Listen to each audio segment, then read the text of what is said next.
Peggy 18.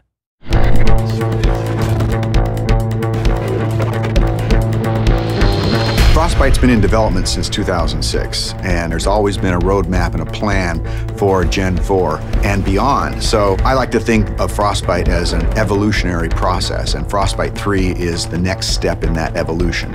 Frostbite 3 is a really powerful tool set. A gamer is going to experience a much more authentic, believable, and realistic-looking game.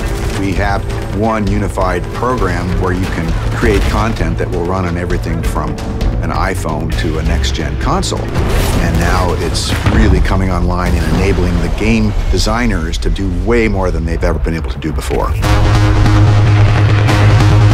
We spend significant effort on creating more dynamic and living environments. Before, they would have to go to a lot of work to make a tree feel like it swayed in the wind.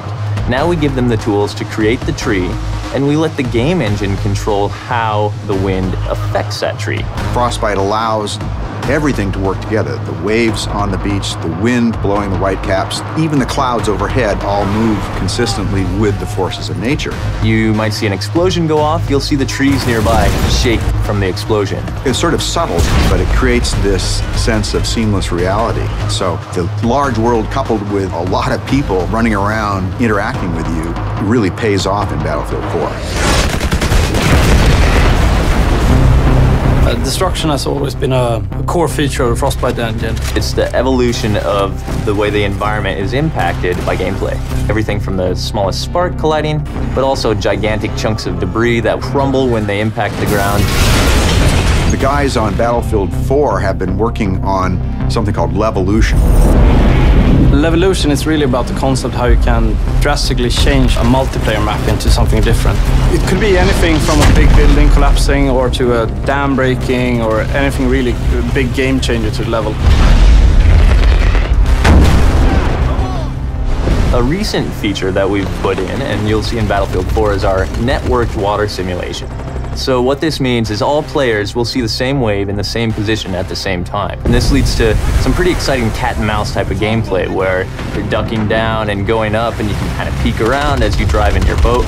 It will no longer swim on a flat surface. Instead, it will be affected by the different waves and everything. And that comes to everything from living characters that are swimming, but also to the ragdolls.